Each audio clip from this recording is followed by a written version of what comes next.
Pero ano po, priceless naman po yung binibigay niyo po sa aming support.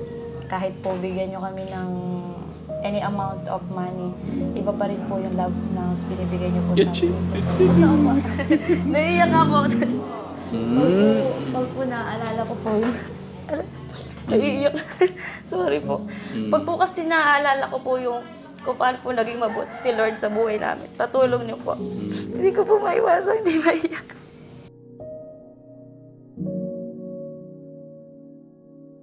Ano lang po, yung may pasok po ako mamaya po sa ano po, sa extra po, extra. Nag-extra work po, sideline po. Ha?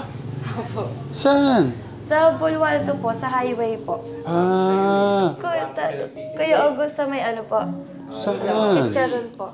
Chicharon. Malapit, nagsusumamo. Ang pagmamahal mo ay walang katulad. Sa buhay ko ay kailan may ako'y namamangha sa'yo.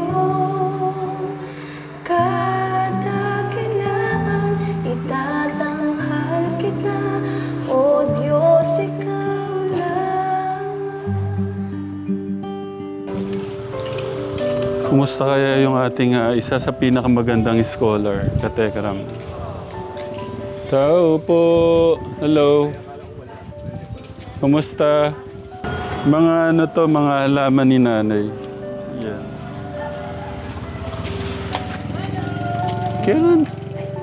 Kailan kaya mapapapinturahan ni Ate Mary to? Di mo nakita, di mo pinakita yung ano? Hindi ko napansin eh. Shake hands ka kaya, Ate.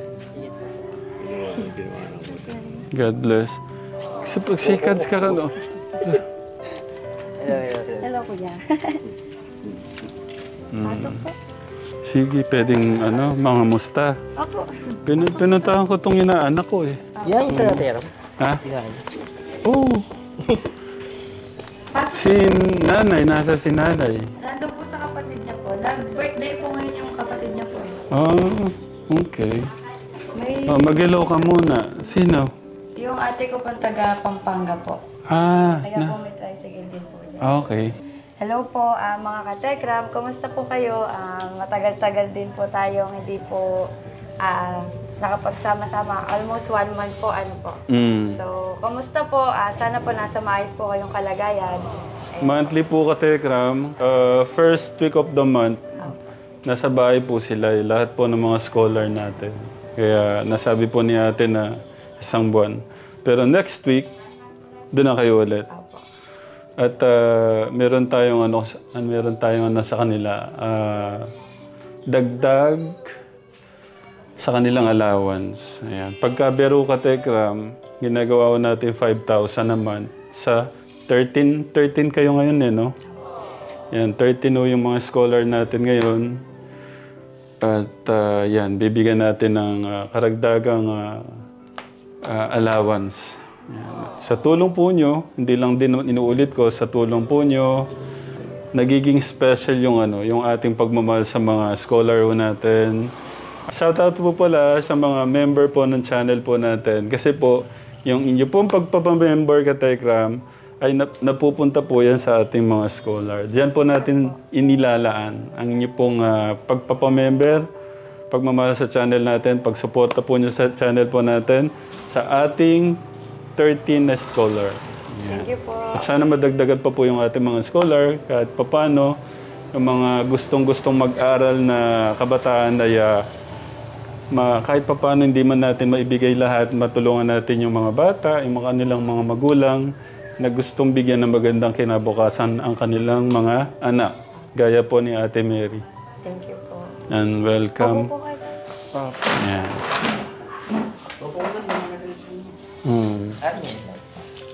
Siya yun. Graduate ka na? Sa una ko pong course. Kailan pala yun, ate? Nung 2021 po, Ayaw nga pala, 2021. Ang unang niyang kurso ay... computer secretarial po. 2 ah, years lang po yun. ngayon, pinag-aralan.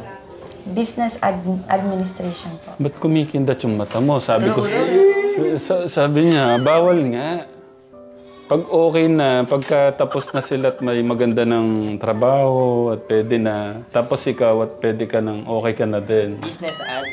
Opo. Hmm. Buti po kasama niyo po si Kuya. Linilibot ko nga siya. Sinasama ko siya sa mission para hindi siya naiinip. Kasi kung ano yung mga iniisip, hindi siya pala hanap ng mag-girlfriend. Hindi naman pwede. Sabi ko, magano muna, ayusin muna yung kinabukasan. Opo. Buti po nagawa po ulit kayo dito tayo. Galing kami sa anong lugar to, Kuya Gus? Santa Lucia. Tapos sabi ko, daanan na kita, tsaka yung inaanak ko dito para makamusta ko na rin. Pero kumusta ka? Okay ka naman? Sa tulong po ng Lord. Thank you, Lord. Okay. Kumusta yung mga subject? Okay na po. Bali, irregular student po ako. Na-credit ko din po yung iba pong subject, kaya po medyo hindi naman po hirap po sa school. Sa una mong pakita ko lang, okay lang? Kunin ko na, Ang ganda-ganda ni Ate Mary dito. Diyos ko po. Parang artista. Computer secretarial. Kaya na yung love Kirby. Ang ganda, no? Ganda. Mm. Ganda. Para siyang dito, modelo no? Patekra mo. Sa'yo na daw, tabi mo. Balik na natin dito. Para alam lang ni Kuya Kirby, bakit pinagbabawal namin na bawal kayong mag-boyfriend? Sige po. Kuya, ang time po kasi namin ngayon ay para mag-aral ng mabuti, para Tignan mo sa siya. pamilya, ganyan. At para dumating yung panahon na makagraduate kami, ayun, makatulong kami sa pamilya namin. Tapos kapag successful na kami at nagawa na namin mga gusto namin gawin sa buhay, pwede na kami magpaligaw, tsaka magpamilya. Study first. Ganda. Kasi hindi kayo mahirapan. Pagka hinihanda mo yung sarili mo sa pag-aasawa, kasi ibig sabihin, meron ka na ng bahay, may pera ka na, hindi kayo hirap. At higit sa lahat, di mahirapan na magiging anak nyo, hindi magugutom. Ganun yun. Kaya gusto namin mga magulang, ihanda mo na yung sarili nyo. At bawal na bawal talaga silang ligawan, mga scholar natin. Kasi gusto namin, future muna. Pag-aaral muna. Okay. Yung mga ka-scholar mo, nakakausap mo naman. Yung iba po, nakakamusta naman po. Okay. Si mama mo, okay naman siya? Okay naman po. Sa tulong din po ng Lord, patuloy po na binibigyan ng lakas po ng katawan kahit po matanda na. Okay. Yung bahay nyo, okay naman? Okay naman po. Sa tulong po ng Lord din po. Ayun po, nung birthday po ni Nanay last year, binigyan po ng ate ko po ng ref. Second hand po ng ref. Yan. TV po. Ayun po yung ate ko pong dyan sa baba nagbili po ng TV. Bakit? Hindi man ginawang flat screen si ate, Si Nanay po, tuwan-tuwa na po dyan. Diyan. Pero sa mga kasama ko po dito sa pagpapagawa ng bahay, hindi lang po ako to katekram eh. May mga kababayan din tayo na nag-share, nagpaabot ng suporta sa paggawa ng bahay nila. Ate Mary, yan, nagtulong-tulong po kami dyan para maitayo po yan, yung kanilang bahay. Thank you po ulit. Welcome. Tsaka po sa mga nagmahal din po sa amin po. Kasi yung pong inyong katekram, sabi ko nga, habang buhay na pasasalamat hanggang kamatayan ko na yung inyong yung inyong pagsuporta po sa channel po natin. At nagdudulot po yan ng lubos-lubos na kaligayahan. Tapos mas nagiging special yung pagpapaabot nating pagmamahal, kagaya po ni Ate Mary. Nakilala si Ate Mary sa magaling kumanta. Gusto mo siya marinig kumanta? Hindi, huwag na yun. Ayaw mong marinig kumanta? Pero ako gusto kong marinig kumanta. Okay lang, may naka-ready ka ba? Sige po. Okay. Lapit ka dito ba? Hindi ka nakikita. Sulitin na natin yung pagbisita natin kay Ate Mary. Sige po. Ano po? Nilapit, nagsusumamo, ninanais, banal na presensya mo. Inaasam na ika'y marilasan.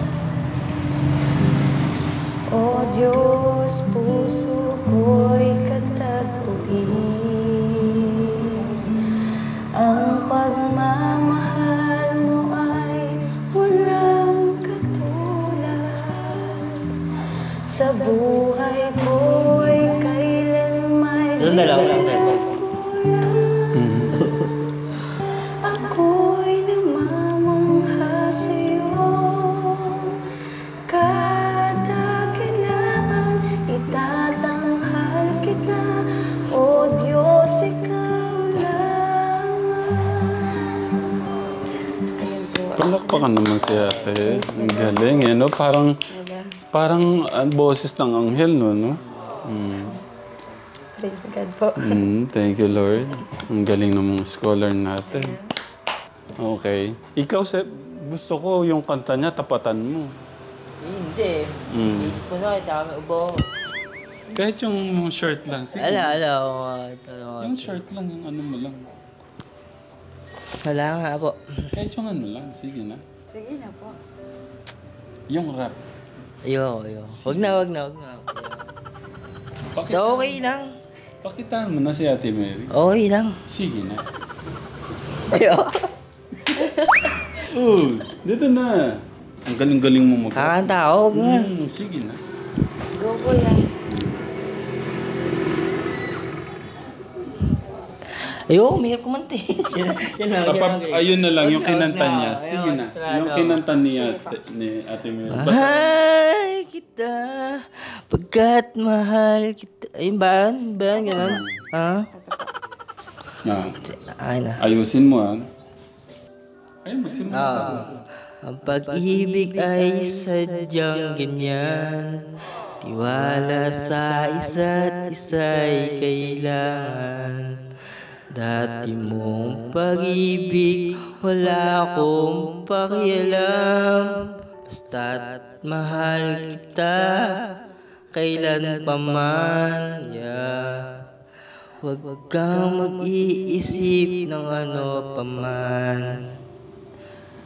Mga paliwanag mo'y di na kailangan. At kahit ano pa ang iyong nakaraan, mamahalin kita maging sino ka man. Tama naman.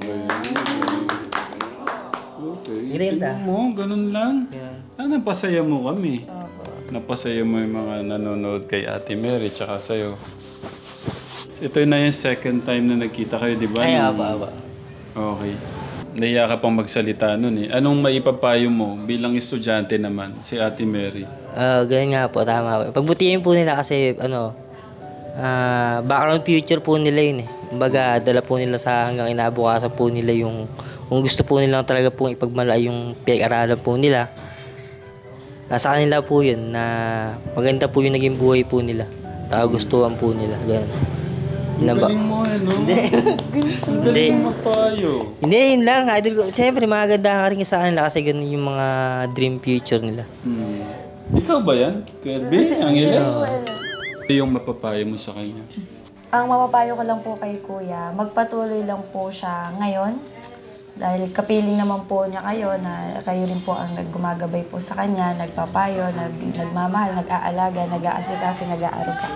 So, ang mapapayo ko lang din po kay Kuya, magpatuloy siya at simulan niya na pong kilalanin po si Lord. Kasi po, kaya lang naman po tayo din nagbabago bukod po sa pagmamahal ng mga kapwa po natin na nasa paligid natin. Si Lord po yung dahilan po kung ba't po tayo nagbabago eh. Si Lord naman din po ang dahilan kung ba't po tayo nagpapatuloy sa buhay. Kung ba't po natin pinagpapatuloy na ginagawa yung mga mas i-improve po ng buhay natin. At si Lord din po yung dahilan kung bakit po tayo magtatagumpay. Kasi po pagtatagumpayin niya po tayo sa mga bawat gagawin natin. So, kung gusto mo talaga kuya na umokay yung buhay mo, pagpatuloy mo lang yan at mag-pray lang po kay Lord talaga. Kasi hindi kayo pababayaan ni Lord. Tsaka maging mabait lang tayo at marespeto, mapagmahal sa mga taong tumulong din sa atin. Huwag tayong sabi nga ni Tatay Ram, ang gusto niya talaga yung mapagpakumbaba. So, kahit may mga bagay ka na pwede na maipagmalaki, pero wag natin ipagmamalaki. Kasi si Lord naman ang magtataas sa atin eh. Tama. Sabi ko nga sa mga scholar natin, kahit hindi na sila yung pinakamarunong, basta meron silang napakabuting puso, kababaan ng loob, pagmamahal sa ating Diyos at sa ating mga magulang. Kasi si God, pagka nakita niya yung pagmamahal natin sa Kanya, mayroong pag-aalaga sa mga magulang, sa mga kapatid, si God na yung magbibigay ng mga Walang pwede sino mang pwedeng humarang dun sa mga blessing ibibigay ng ating Diyos. Totoo po. Nakakatuwa lang isa si Ate Mary sa mga talagang palaban, mas lumalaban pa. Opo, sa tulong po ng Lord at sa pagmamahal niyo din po. Inuulit ko, hindi man namin maibibigay lahat. Pero ito nga sabi ko nga, itong mga bare months, sabi ko nga, nadadagdagan lang po natin yung mga allowance nila. Pero po, priceless naman po yung binibigay niyo po sa aming support. Kahit po bigyan niyo kami ng any amount of money, iba pa rin po yung love na binibigay niyo po sa amin. So, naiiyak ako. Pag po naaalala ko po yung... Naiiyak. Sorry po. Pag po kasi naaalala ko po yung kung paano po naging mabuti si Lord sa buhay namin, sa tulong niyo po. Hindi ko po maiwasan, hindi maiiyak. Pero masayang-masaya po ako kasi po, pinakilala po kayo ni Lord sa amin. Kaya po, para ako paiyakin ni Ate Mary. Kaya po, habang buhay po kaming magpapasalamat sa Lord sa buhay niyo po. At sa buhay po ng family niyo. Tsaka po ng mga tumulong din po sa amin. Tsaka sabi ko nga rin po, Tatay Ram, bukod po kay Jesus na ginagawa po namin example bilang mga kabataan po, isa rin po kayo talaga sa good example, good influencer po na talagang nilulook up po namin mga kabataan. So, thank you po, Tatay Ram. Ako yung thank you. Basta lang, pagbutihan niyo yung pag-aaral niyo, no? Basta si God ang lahat na magbibigay ng napakagagandang blessing. Walang sino man, inuulit ko, walang sino man ang pwedeng humadlang o humarang dun sa mga blessing na ibibigay ni God. Dahil meron kayong magandang puso. Nandun yung mga niya. Nandun yung mga kapatid. Kaso umuulan. Bahay nila? Oh. Eto? Ngayon, tignan mo. Ito pa. Hindi pa pala. Kala ko na na dito sa tubigan. Hindi ka ba nag-aaral? Po? Ano po ako yung sa... Hindi ka nagre-review? Hindi naman po ngayon. Ano lang po, yung may pasok po ako mamaya po sa sa extra po.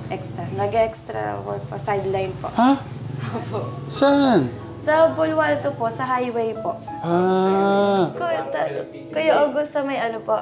Saan? Chicharon po. Chicharon. Okay, tuwing anong araw ka extra? Tuesday, Wednesday, Thursday po. Tapos gabi. Apo. Pag Ganon? po araw kasi po, may mga ginagawa po sa akin. Oh, nag-aaral ka ng umaga, tas gabi. Parang naman ako natin. Nalungkot naman ako sa scholar natin. Lang din po yun, pang sideline lang din po. Tignan mo, Kuya Kirby. Nagtatrabaho siya kahit gabi, kahit mapanganib yung gabi. Martes, Merkules, Webes, Biyernes, gabi. Hindi naman po. 3 nights lang. 3 nights. Tapos, gusto ko malaman magkano kinikita mo. Nag-a-alarm po. Ano po, 350 po yung basic po. Kapag po na-reach yung quota po na benta, additional 50 po. Ano oras ka pupunta dun? Ano po, mga 6 po. Oh my God. Tapos, anong oras ka uuwi? 6 a.m. po. 6 to 6 po yun eh. Opo, 12 hours. Oh my goodness. Tapos, magkano? 350 po. 350. Kapag po nakakota, 400 po. 400. Ang sipag naman ni Ate Mary. Oh. Sa Bulwalto, anong pangalan nung ano? Ano po, Maris Chicharon and Pasalubong po. Marisit Charon. Ano ba yon? Sa inyo na ba yon? Hindi po, ano po, yung tindera lang po ko doon. Paano ka na masukan doon? Yung pamangkin ko po na working student po, doon po nag-work po, nag-extra din po. Ang galing Tinrate ko naman. din po. Paano kaya manalo sa loto? Katekram. Kasi katekram talaga, yung mga scholar natin, kung bubusisiin ko talaga yung mga buhay nila, kagaya nito, kala ko si Ate Mary, meron pa pala siyang ganyan, hindi ko alam. Sa bagay, dyan kayo mas titibay eh. Dyan kayo mas titibay sa ano na yan, yung ganyang ano. Tsaka naniniwala ako dyan, diyan kayo mas pinapatatag ng panahon ng ating Diyos. Kasi kung kayo mismo kaya nyo ng buhayin ng sarili nyo, mas madali na yung darating na, lalo na pag nakatapos ka na. Sa bagay, yung mga ibang bata kasi ngayon, yung spoiled na sa ganyan, ganito, no? Okay.